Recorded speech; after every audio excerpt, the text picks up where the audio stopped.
Pronto. Então, gente, a ideia é vocês fazerem aquelas questões, são questões de média difícil, é uma questão específica para trabalhar com vocês, para vocês trabalharem esse hábito de fazer questões. Então, vão lá, façam as questões, lá tem um gabarito, entendeu? Tudo certinho, qualquer dúvida, já sabem, podem falar comigo no privado, que eu estarei disposto a tirar essa dúvida, ok? Então, aquele material que eu mandei lá, é isso. Outra coisa, daqui para sexta-feira eu vou mandar um material para vocês comentando todas as nossas aulas até agora. Eu mandei um, né? Aí eu vou mandar uma que é da aula de hoje e da aula passada. É um material bem resumido e eu vou comentar um pouco como é que o Enem pode abordar, entendeu? De forma categórica essas questões, certo? Então fiquem atentos aí que eu vou mandar lá no grupo, ok? Vamos lá.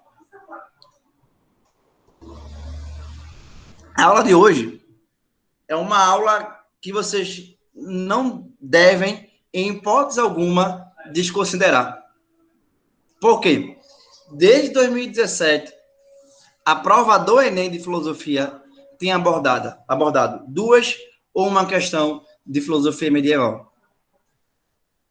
A filosofia medieval era cobrada pouquíssimas vezes na prova do Enem. 2017 e 18 principalmente, virou como se fosse um freguês na prova de filosofia do Enem. Caiu em 18, caiu ano passado, tanto na primeira aplicação como na segunda aplicação. É claro que não tem uma quantidade, né, robústica de questões de filosofia medieval. Mas, por exemplo, eu acredito que foi o ano passado, ou foi o ano de 2018, eu coloquei essa questão aqui, é uma questão que muita gente errou. Embora no texto tenha algum caminho para você responder a questão, precisava do aluno o domínio do conteúdo.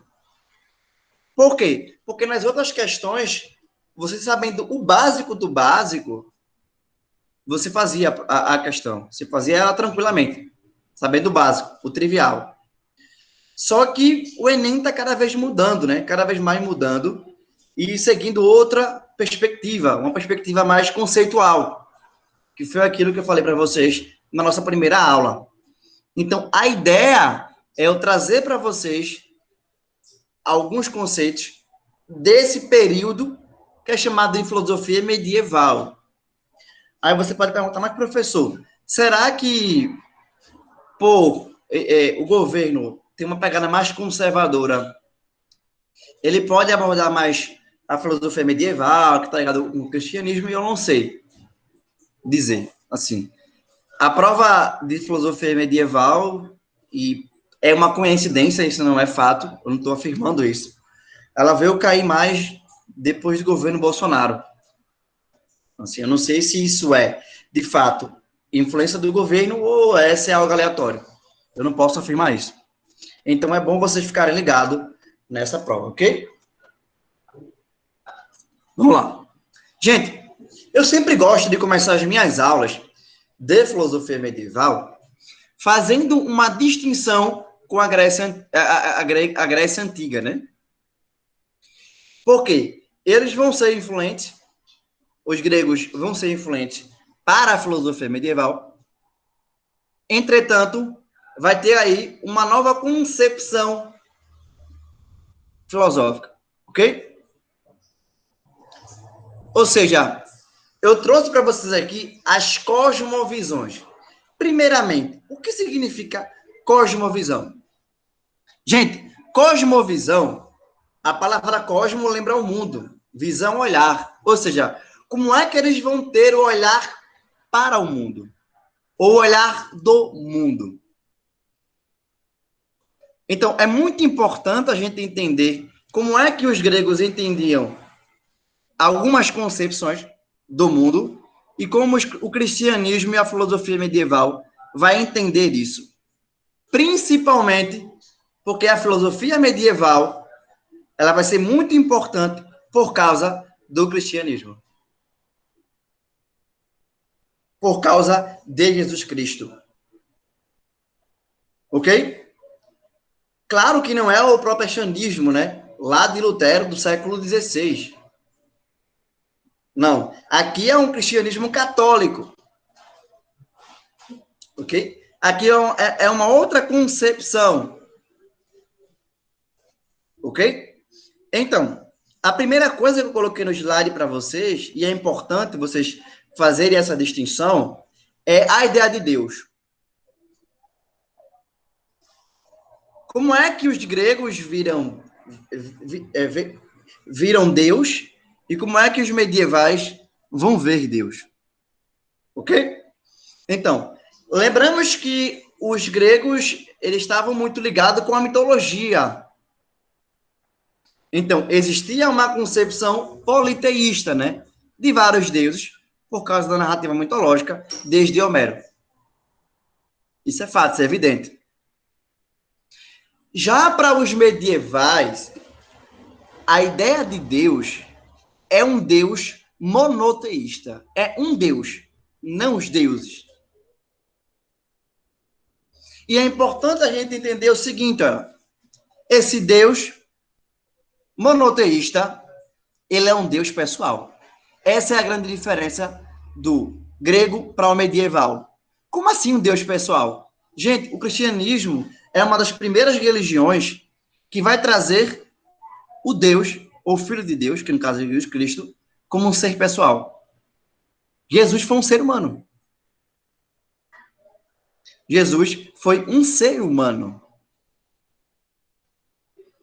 Então, esse princípio único, que é um ser pessoal, que é Deus, ok? Ele vai ser muito importante para essa filosofia medieval, ok? Então, novamente eu vou repetir. Na Grécia Antiga você tem uma religião politeísta e na Idade Média você vai ter uma concepção monoteísta, ok? Uma coisa interessante na filosofia medieval é o que? Deus. A visão religiosa da Idade Média é uma visão que cuida de cada indivíduo. Isso vai ficar mais claro daqui a pouco. E é a diferença principal da filosofia medieval para a Grécia Antiga. Ok? Vamos lá. Como é que os gregos viam o universo? Para eles, o universo era um perpétuo devir. Era movimento. Era cíclico. Não se tinha uma concepção linear da história ou do mundo. Essa visão linear do Ocidente, ela vai se dar principalmente nesse período, que é o período da Idade Média, com a ideia do início, do meio e do fim. O Gênese e o Apocalipse.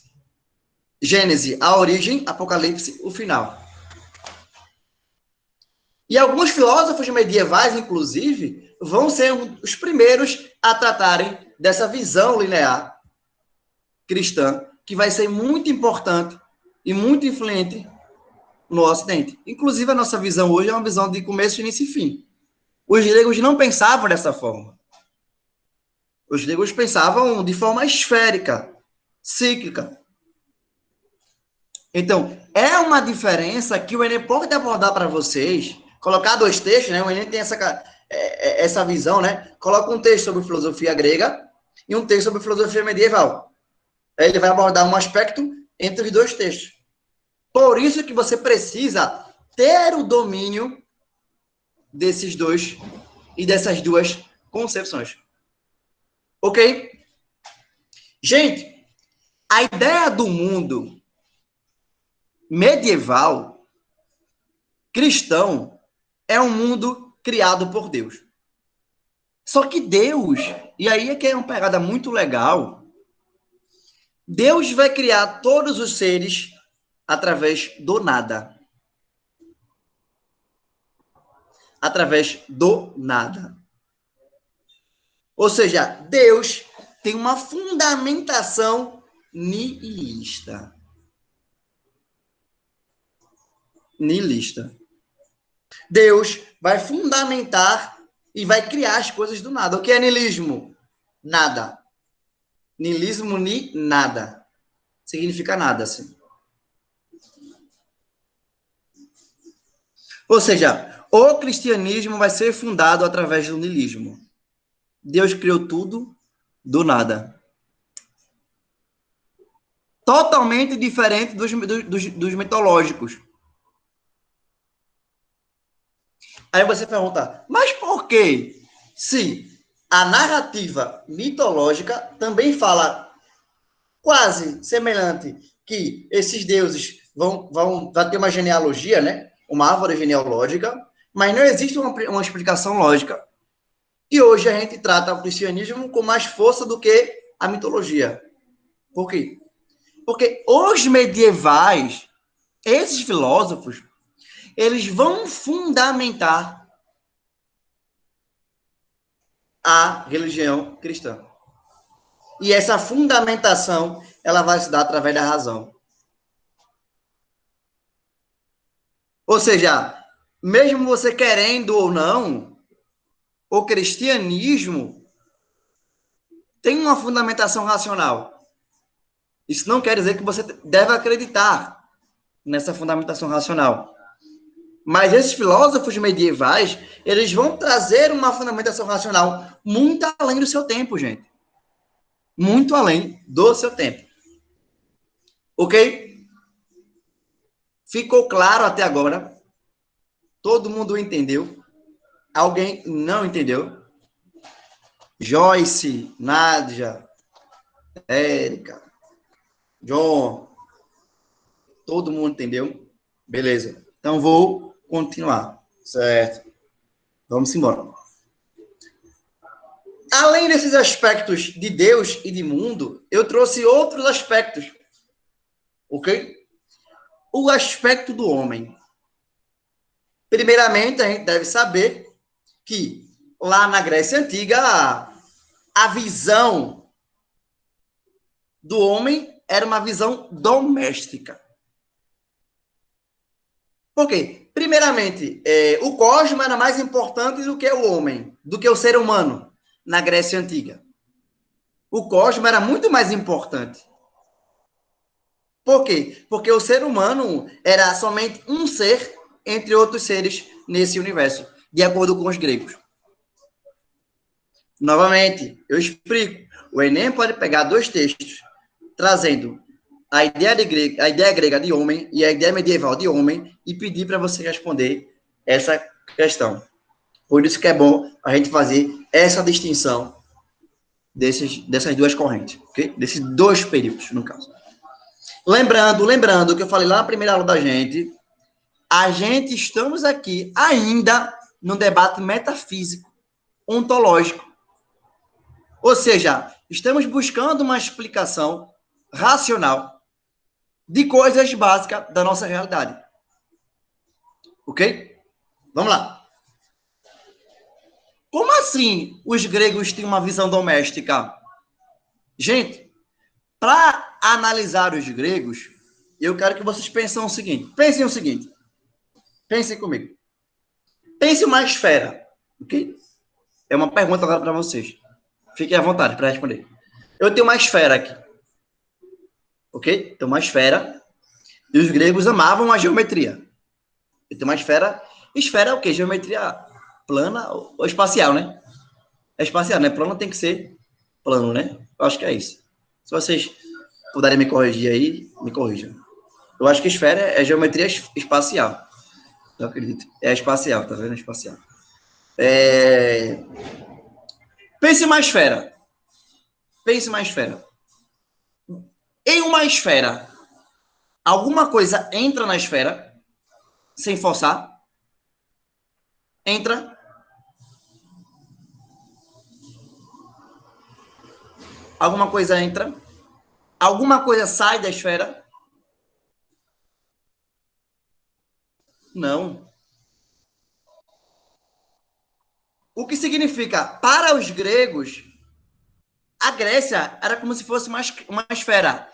Nada sai e nada entra. A visão do homem grego era uma visão altamente doméstica. Aí você pergunta, professor, e quem estava fora da esfera? Eram aqueles que eles chamavam de bárbaros. Eram os não ser. A ideia de ser esférica lá no mundo grego era totalmente reducionista, reduzida. Outra coisa interessante lá no mundo grego era aquela ideia de culpa original que tem muito no cristianismo, né? Ou seja, para você ser um ser humano virtuoso, você precisa do conhecimento da verdade. Os gregos vão chamar aquilo de gnose, ou a filosofia. Para eles, conhecer a verdade é buscar a verdade. É buscar o conhecimento. É buscar aquilo que nos apetece, de acordo com os gregos. De acordo com, por exemplo, a visão socrática, a maior virtude do ser humano é o quê? O conhecimento. Então, buscar a verdade é um critério fundamental para superar as dificuldades da vida humana para os gregos. Ok? Então, como é que o cristianismo vai ver esse lado? Totalmente diferente. É totalmente diferente. Primeiramente, o ser humano, para o cristianismo, é a criatura mais importante do mundo. Não é um ser entre outros. É a mais importante. Só é você pensar na Arca de Noé. Quem é que vai projetar a Arca de Noé? Quem é a primeira espécie? É o ser humano, gente. A primeira espécie a ser preservada é a espécie humana. Lembra lá de Noé, né? Que Deus vai pedir primeiro para Noé colocar a sua família dentro da arca. Aí depois ele vai pegar aquelas espécies, né? Colocar na arca. Pronto. A criatura mais importante para o cristianismo é o ser humano. É o ser humano. E diferente do grego, ele está falando os seres humanos. Uma visão universal. Você pode utilizar isso em redação, inclusive. Exatamente. Somos a imagem e a semelhança de Deus. Perfeito, Nath. Isso vai ficar muito claro daqui a pouco, quando eu falar disso de Agostinho. Gente, você pode usar isso na sua redação, por exemplo, é porque hoje, eu acho que não cai, porque a última redação que caiu foi sobre intolerância religiosa, falou sobre muito as intolerâncias de religiões mais conservadoras, digamos assim. Mas você pode utilizar que a essência do cristianismo é a ideia de que todos somos filhos de Deus. Todos, sem nenhuma exceção. Todos e todas. Sem nenhuma exceção. A primeira concepção cristã era amar o próximo como amar a si mesmo. Amar o próximo como amar a si mesmo. É a ideia do amor cristão. Ou seja, quando você vê alguém usando a narrativa religiosa para xingar outra pessoa, essa pessoa não é uma pessoa que está usando a essência cristã.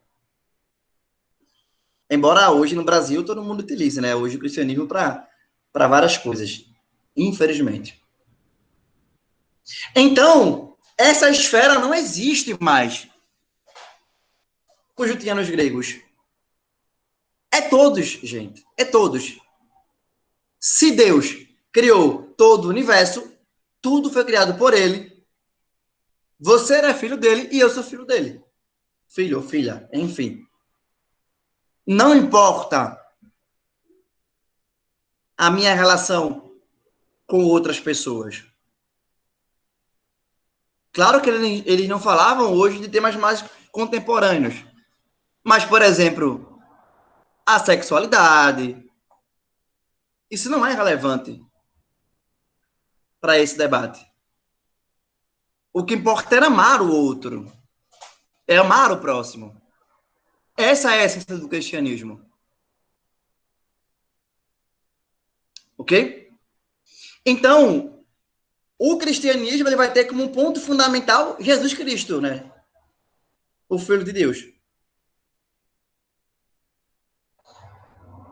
Ok? Então, o pecado original, né? O pecado original, lá com Adão e Eva, até com Caim e Abel, que também foi aqueles dois que levaram a carga de Adão e Eva. Esse pecado original, ele é vencido pela morte de Jesus Cristo. Jesus Cristo, ele vai morrer para salvar os seres humanos do pecado, né? E aí que é uma diferença muito grande com a própria mitologia, né? Você não tem esse ser humano pessoal que vai salvar a humanidade, né? Que vai salvar os indivíduos do pecado. Você não vai ter isso. Você não tem essa relação com a mitologia, por exemplo. É muito diferente do cristianismo. Por isso que o cristianismo ele vai ser muito evidente. Claro que tem a relação política, econômica, cultural, mas toda essa relação cultural, por exemplo, ela se dá pela relação intelectual. Como é que se pensa essa religião? Vamos lá.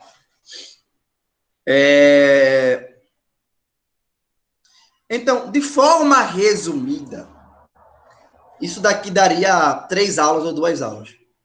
Quem é meu aluno aqui do colégio, né? Pessoal do colégio, sabe que são assuntos longos.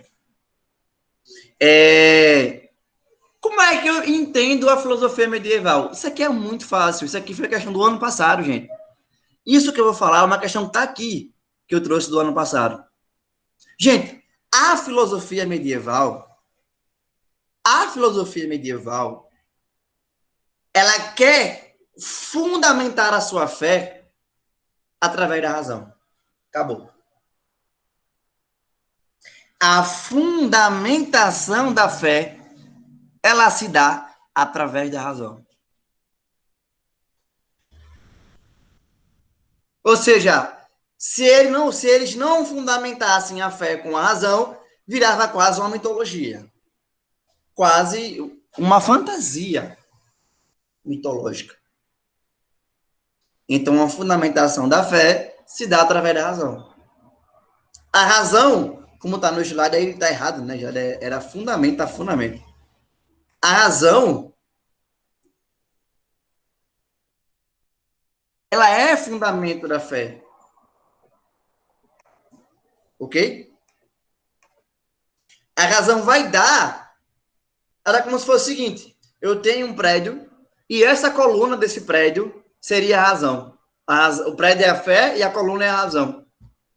Por quê? Porque eles vão dar sustentação argumentativa para, por exemplo, provar a existência de Deus. Isso aí é uma relação subjetiva, né? Tem gente que acredita, tem gente que não acredita. Okay? Então, dentro dessa perspectiva, e aí que eu ama, existem 2 correntes da filosofia medieval. A primeira é a patrística e a segunda é a escolástica. Eu vou falar brevemente, né, delas duas. A primeira corrente, patrística, é chamada de filosofia dos padres. E é nessa corrente, e eu sei que Joyce vai gostar agora do que eu vou falar, que tem o maior filósofo africano, o Santo Agostinho. A gente pensa que Santo Agostinho ele é um cara da Europa, né? Não, ele é africano, gente. Santo Agostinho é um filósofo africano. Ah, mas é porque a gente não conhece ele como africano, porque a nossa história é uma história eurocêntrica. Infelizmente. Infelizmente. Mas o Santo Agostinho, ele é um filósofo oriundo da África. Vocês sabiam disso? Acredito que não, né? É muito difícil a gente souber isso, ok? Então, a partir disso, a gente vai trabalhar como é que essa escolástica, ela vai ser, essa patrística, ela vai ser muito importante para o Ocidente. Olha, Joyce sabia, então isso já é importante. Boa, Joyce. Então, o Santo Agostinho, ele vai ser o principal expoente da patrística. Ele não é o único, mas ele é o principal e é considerado o maior filósofo dessa corrente aí chamada patrística. O Santo Agostinho, ele era um cara muito contraditório na sua vida. Primeiramente, ele era um cara maniqueísta. O que é o maniqueísmo? O maniqueísmo é como acredito no bem e no mal. Ele era maniqueísta.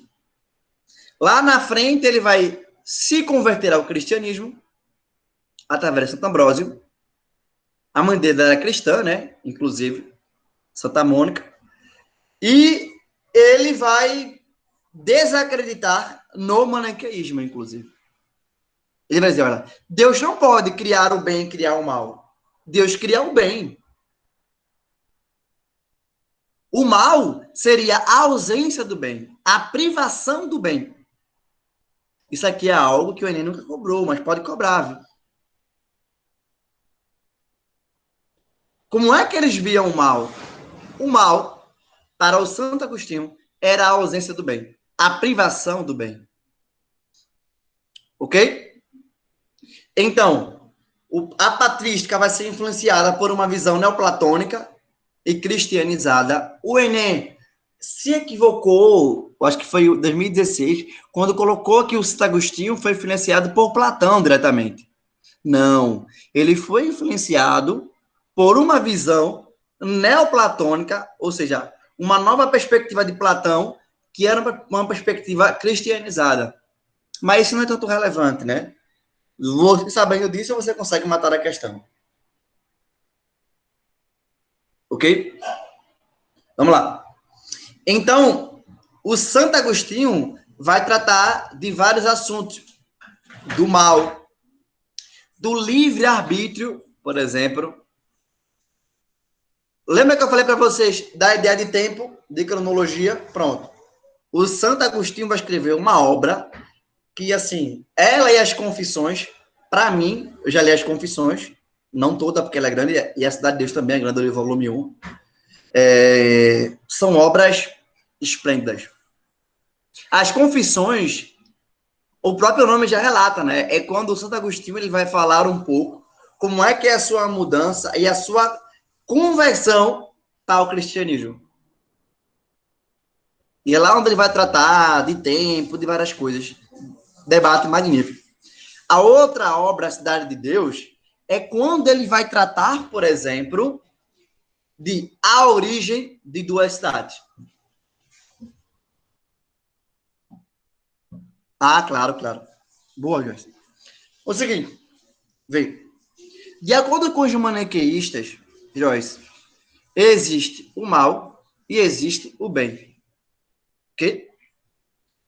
O mal e o bem, nessa perspectiva maniqueísta, são dois seres. São dois seres. Essa é uma perspectiva, vou botar aqui no chat, ontológica. Ontologia significa estudo do ser, ok? Então, de acordo com os maniqueístas, existe o mal e o bem. Só que, de acordo com o Santo Agostinho, para ele, o mal não é ser. Somente é ser o bem. O mal não é ser. Por quê? De acordo com Santo Agostinho, somente é ser aquilo que Deus criou. E para ele, em hipótese alguma, Deus criou o mal. O mal é a privação do bem. É quando eu estou privando o bem, isso é o mal. Mas ele não é um ser. O mal é o pecado original, gente. O mal, ele é o pecado original. Ele está na natureza humana, mas ele não é ser. Ele é aquilo que priva o bem. Em hipótese alguma, ele é ser. Deu para entender, Joyce? Deu, né? Mas então, a partir disso, o Santo Agostinho escreve a sua obra Cidade de Deus, que é quando ele vai falar de duas cidades.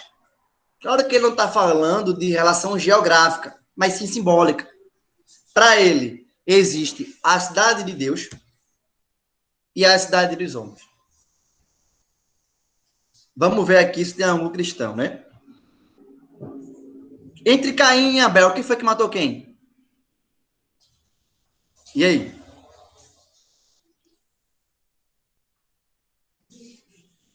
Caim matou Abel, perfeito. Então, Nádia é uma cristã fervorosa.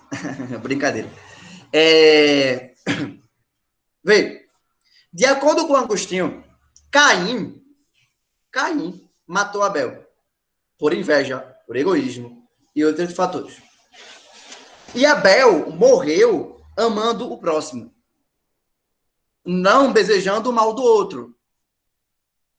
O amor ao próximo. Então, de acordo com Santo Agostinho, gente, isso aqui é muito importante.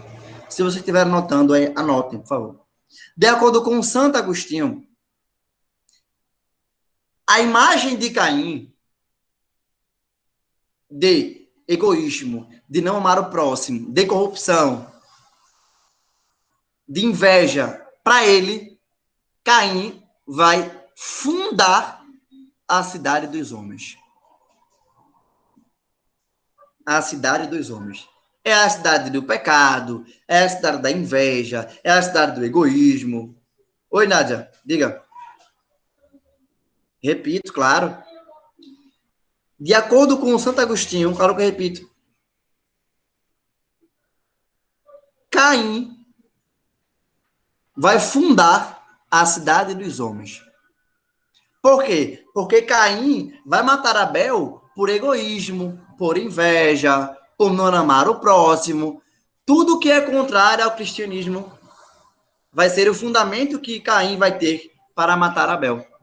Então, Caim vai fundar a cidade dos homens. E que cidade dos homens? O que significa isso para o Santo Agostinho? É a cidade onde tem inveja, onde tem o egoísmo, onde não tem o amor ao próximo. É a cidade da corrupção. É a cidade do pecado. É a cidade que tem integralmente o pecado. É aquilo que hoje o pessoal chama muito de inferno, né? Digamos assim. Só que ele chamou lá na época de cidade dos homens. Ok? Deu para entender nada isso aqui?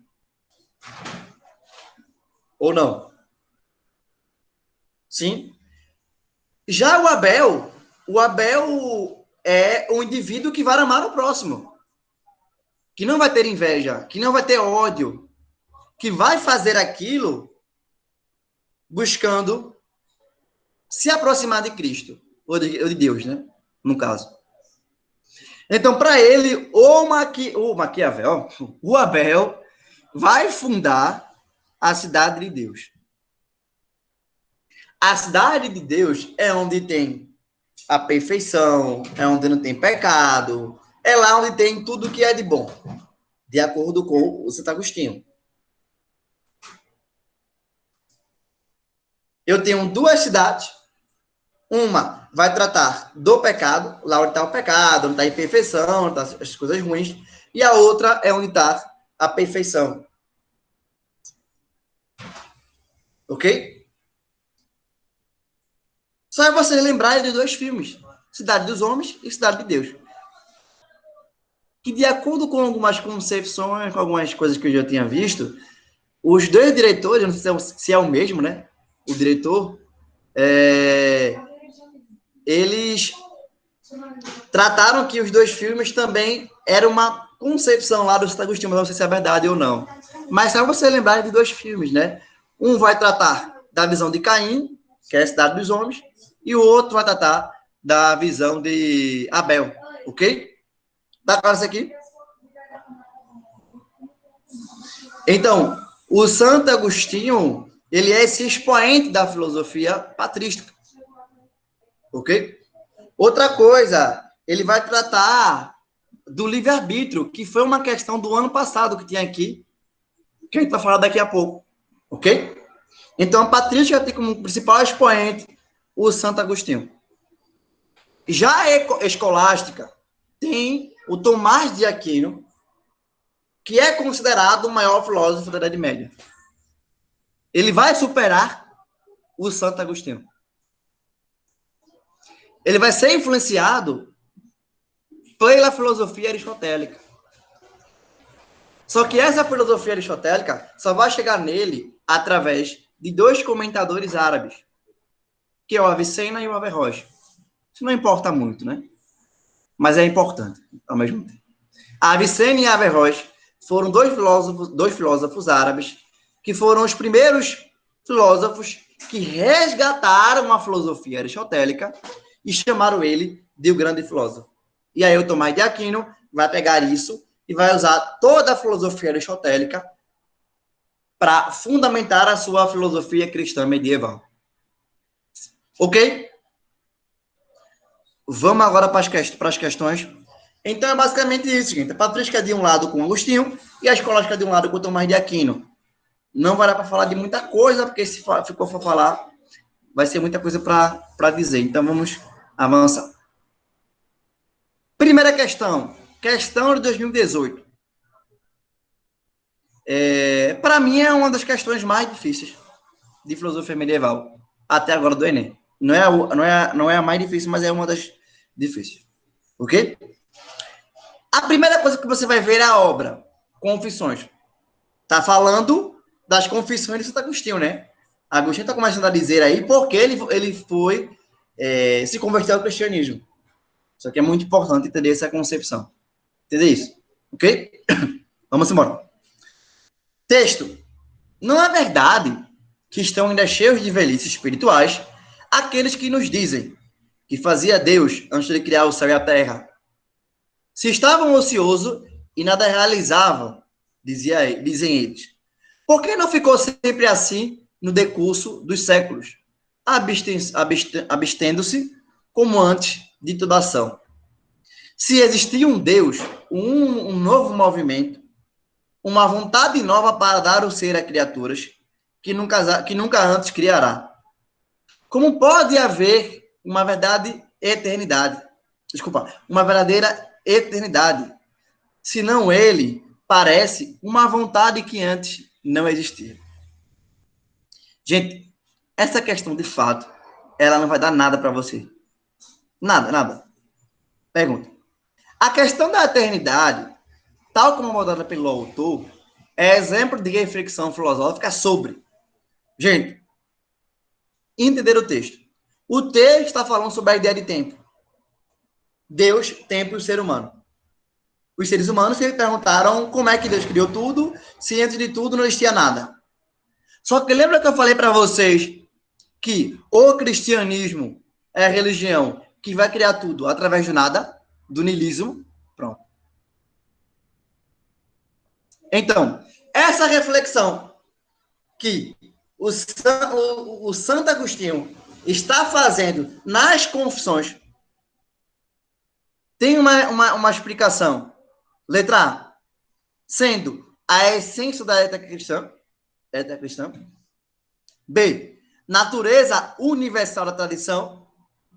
C, certezas inabaláveis da experiência. D, abrangência da compreensão humana. E, interpretações da realidade circundante. E aí? Qual seria a resposta? Veja que ele está falando sobre Deus, sobre tempo, sobre ser humano. Por que isso para ele é importante? Porque entender a ideia de tempo, entender a eternidade de forma racional é importante para o Santo Agostinho. Por quê? Érica vai na A, Luísa vai na B. E o restante? Questão difícil daí, viu? Essa daí é nível difícil mesmo.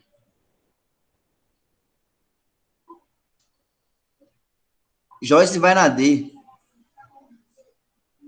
E o restante?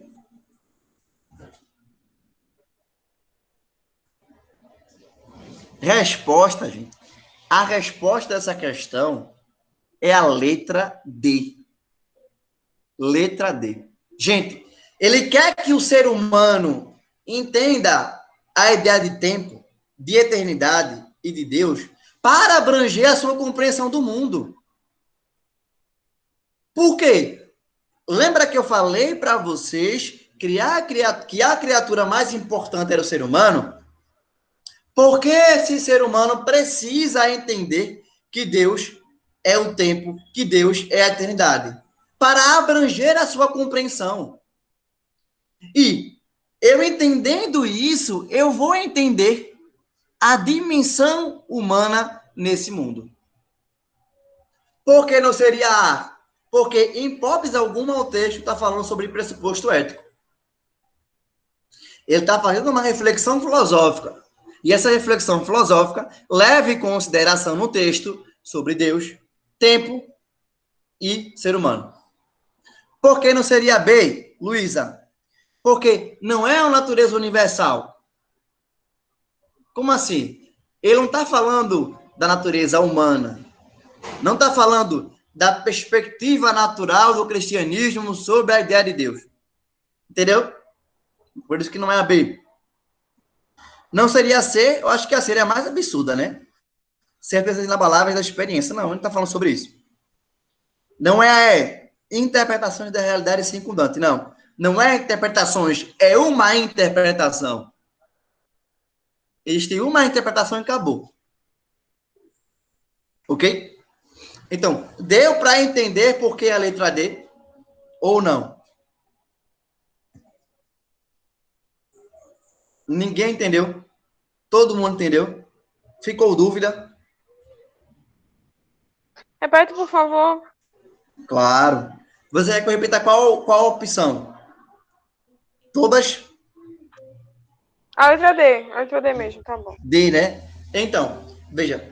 Se você olhar para o texto está começando a tratar aí sobre a criação, sobre a ideia de tempo. Se você olhar aqui a segunda linha, ele fala: o que fazia Deus antes de criar o céu e a terra? Será que estava ocioso e nada realizava, estava lá pensando e criou tudo do nada? Ou seja, ele está falando da ideia de tempo. Ok? E por que a letra D é a resposta correta? Por quê? Porque esse exemplo sobre a eternidade, sobre o tempo, sobre a criação de todas as coisas, é uma tentativa de eu compreender a humanidade. Porque a humanidade é composta e é, no caso, o ser e a criatura mais importante de Deus. Então, essa reflexão é a tentativa de eu abranger a compreensão humana. Eu só posso entender as atitudes humanas e o ser humano através dessa compreensão total. Essa totalidade de pensamento. Ok? Deu para entender, Érica, ou não? Se não entendeu, diga que eu explico de outra maneira. Tá É tudo uma bem, questão você entendi agora. É porque é uma questão difícil mesmo, assim. Ela é muito difícil, mas acertando as fáceis e acertando essa, a sua nota vai lá para cima. Principalmente que tem cursos como Direito, História, cursos mais de humanos, ok? Vamos embora. Questão do 2018 também. Vamos lá. Desde que tenhamos compreendido o significado da palavra de Deus, sabemos de imediato que Deus existe. Veja, com efeito, essa palavra designa uma coisa de tal ordem que não podemos conceber nada que lhe seja maior. Ora, o que existe na realidade e no pensamento é maior do que existe apenas no pensamento. donde se segue que o objeto designado pela palavra de Deus, que existe no pensamento, desde que entre nessa palavra, também existe por realidade. Por conseguinte, a existência de Deus é evidente. Gente, o que ele está falando? Olha, se eu penso racionalmente o significado da palavra de Deus, automaticamente esse Deus existe. Veja que ele está fazendo uma relação entre a razão fundamentando a fé. A razão é a ferramenta e é o instrumento da fé. Veja que esse texto, olha o final do texto, olha. O finalzinho lá. O final da terceira linha para o início da segunda, o penúltimo. Donde se segue que o objeto designado pela palavra de Deus, que existe no pensamento, quando ele fala de pensamento, gente, ele está falando de razão. Que existe no pensamento, desde que se entenda essa palavra, também existe na realidade. Por conseguinte, a existência de Deus é evidente. Ou seja, existe uma relação entre causa e efeito. Se a minha causa é eu pensar a Deus, o efeito é que esse Deus existe. Ou seja, o produto do meu pensamento é a existência de Deus. Resposta é exatamente letra B. Letra B. Questão fácil, mas muita gente erra. Gente, só é entender que a filosofia medieval, ela tem como fundamento a razão como fundamento da fé. Ou ela tem como ferramenta, né? Ela tem como ferramenta a razão. Então, o texto está dizendo, olha, a partir do momento que eu penso Deus, ele existe. Ele existe. Por que ele existe? Porque a minha razão vai fundamentar a minha fé. Letra B, sustentar racionalmente doutrina alicerçada na fé. E aí? Ficou alguma dúvida em outra alternativa? Gente, na A, na C, na D, na E. Muita gente, na época, foi para ler a letra D, né? Letra D, porque está falando de Deus, essas coisas. Explico, claro.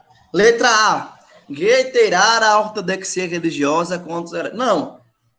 Existe uma relação de uma resposta sobre isso. Só que não está reiterando a ortodoxia contra a heresia, não. A obra que ele citou aqui é a Suma Teológica. É a obra mais religiosa do Tomás de Aquino. É onde ele vai... Veja, essa obra é onde ele vai fundamentar racionalmente a existência de Deus. É onde ele vai fundamentar a existência de Deus. Então, essa letra A não seria, porque ela é absurda. A letra C, explicar as virtudes teologais. Não é essa. Não é essa. Essa alternativa seria correta. Ela é correta para Tomás de Aquino, de certo modo, mas seria correta se fosse falar sobre virtudes. Ok? Se fosse sobre virtudes, seria correto. Mas não é. Essa questão está falando sobre a ideia de Deus e a concepção de pensamento em Deus. Ok? Vocês sabem quais são as virtudes teologais?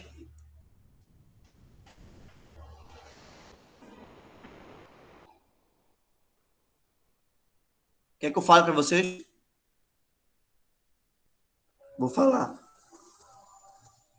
Então, virtudes teologais é uma perspectiva que os próprios medievais, tanto Agostinho como Tomás de Aquino, ok? É uma concepção adaptada por Platão e por Aristóteles. Então, é uma adaptação do Agostinho e Tomás de Aquino que foi trazida de Platão e Aristóteles, ok? Virtudes cardinais são a prudência, é a justiça, é a fortaleza, é a temperança, é algo que já tinha na filosofia medieval. Ok? Já tinha na filosofia medieval. As teologais é quase que as trindades. É a fé, é a caridade e a esperança. A fé, a caridade e a esperança. Em hipótese alguma aí o texto está falando de fé, de caridade e de esperança. Então não seria essas virtudes teologais. D. Flexibilizar a interpretação. Não. Ele não está flexibilizando, né? Ele não está querendo fazer uma flexibilização de textos oficiais. Inclusive, naquela época nem tinha muitos textos oficiais sagrados, né? Estavam começando a se desenvolver ainda os textos sagrados. Letra E. Justificar pragmaticamente crença livre de dogmas. Não. Ele não está falando sobre isso. Ele está falando sobre pensar Deus e a existência de Deus. Então, a única resposta correta, de acordo com o texto, seria a letra B. Ok? Ficou alguma dúvida? Deixa eu colocar o carregador enquanto o está descarregando. Por enquanto, você me diga se ficou alguma dúvida aí.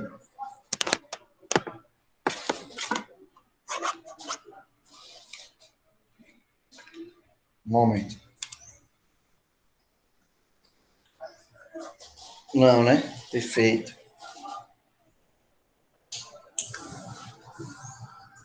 Pronto. Diga, Patrícia. Você levantou o braço aí, um braço simbólico. Fique à vontade aí. Então,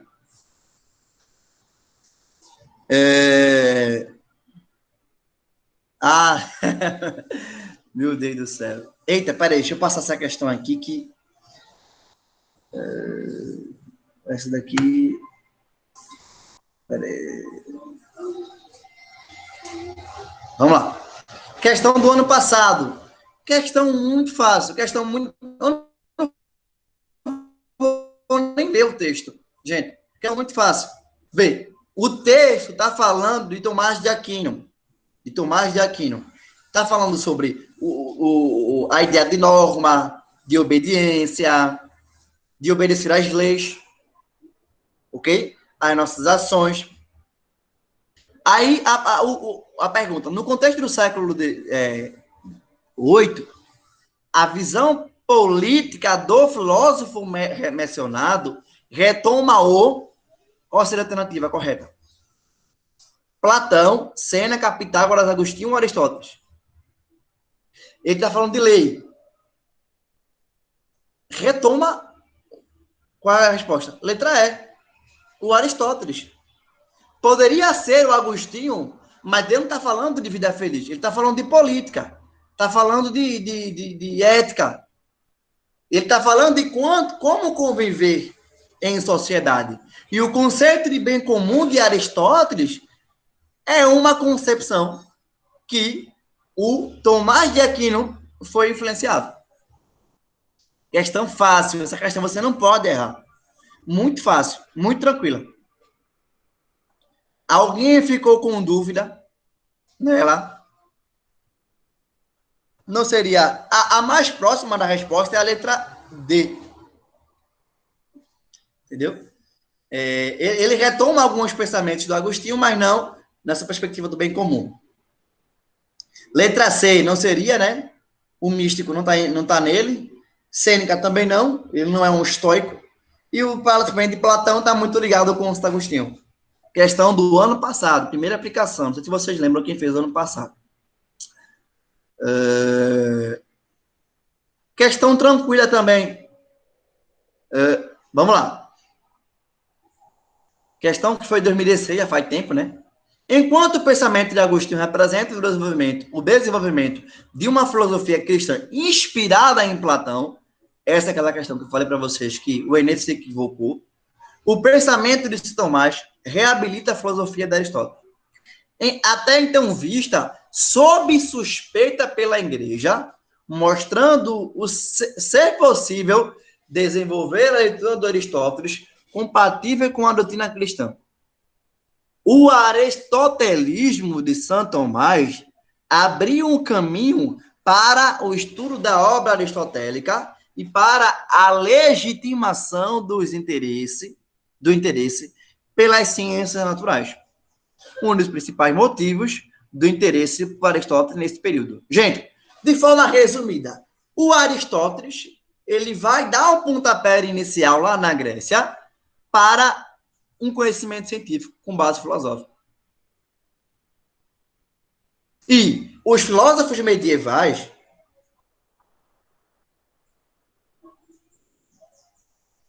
sim, Joyce, é exatamente isso. Eles têm um desprezo, só que esse desprezo serviu de influência para eles. Perfeito. Serviu de influências para eles. Por quê? Porque essa filosofia grega, Joyce, ela vai ser muito importante porque vai dar uma racionalidade para o cristianismo. Vai dar uma racionalidade para o cristianismo. E para a filosofia medieval. Ok? Exatamente. A sua pergunta ela é uma afirmação. Ok? Muito boa pergunta, inclusive. Vamos lá. A Igreja Católica, por um tempo, impediu a investigação da obra de Aristóteles. Por que impediu a investigação? Porque a obra de Aristóteles era uma obra mais empírica. Era tratar do próprio ser e não da ideia do ser ou de onde veio. Não, era do próprio ser mesmo. E para os católicos já era uma heresia não acreditar que Deus era que dava toda a concepção inteligível ao ser humano. Então, era uma concepção, uma relação que os católicos não aceitavam da obra de Aristóteles. Então, Patrícia vai na letra A. Aí temos a letra A, né? Valorizar a investigação científica contrariando dogmas religiosos. A resposta é correta. A resposta é correta. B. Declarar a inexistência de Deus, colocando em dúvida toda a moral religiosa. Não, gente.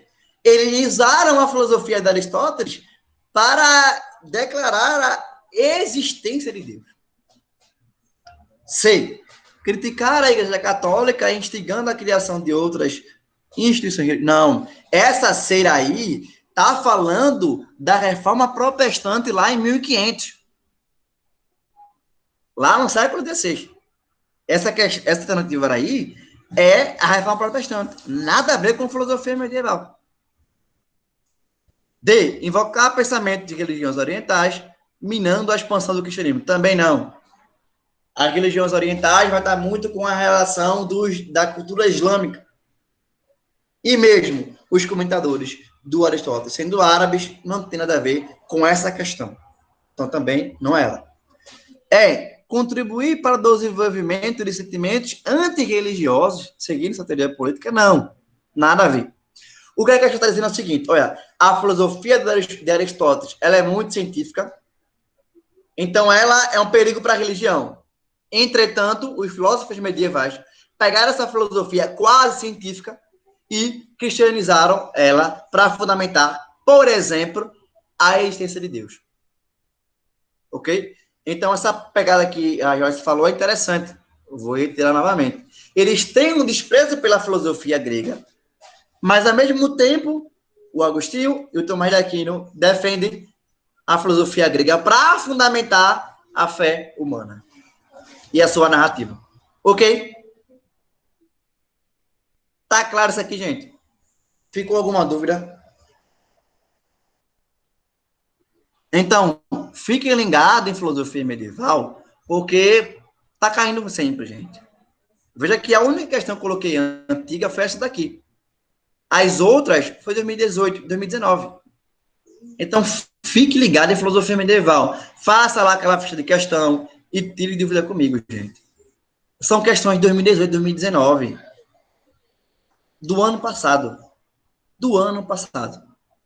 Então, se pegou a base, o básico, acabou. Mata a questão na hora. A questão fácil de se matar. A outra questão antes dessa foi tranquila. Matou a questão. Já pula para outra. Por quê? Qual é a ideia de fazer rápido filosofia e histologia? É você, gente, saber que aquelas questões vai dar tempo para outras questões, inclusive para linguagens, que é a prova mais difícil. É ganhar tempo. Deu tempo, acabou. Quer falar alguma coisa, Érica? Você levantou a mão aí. Então, gente, a ideia é vocês ganhar tempo com essas questões. Ok? Todo mundo entendeu? Ah, queria saber o que ela faz, né? Levanta a mão. Olha aí. Deixa eu levantar aqui a minha também. Pronto. Deixa eu baixar a minha. Então, a ideia é ganhar tempo. Fazer a prova do Enem é ser estratégico. É ser estratégico. Ok? Tem que ser estratégico. É muito importante. Pô. Essa estratégia é muito importante. Exatamente. Tem que ser estratégico, gente. A prova de filosofia são 15 questões. A média de questão é 3 minutos. Se você for multiplicar 3 por 15, dá quanto? 45 minutos, né? Corrija se eu estiver errado. Se você gastar, no máximo, 30 minutos para as questões de filosofia e sociologia, oxe, é muito tempo que você ganha. Muito tempo. Se alguém tiver e alguém querer estratégias para a prova de humanas, só vai falar comigo. Que eu posso dar umas dicas individuais. Tempo é muito importante para a prova do Enem, gente. Muito importante. Muito importante. E revise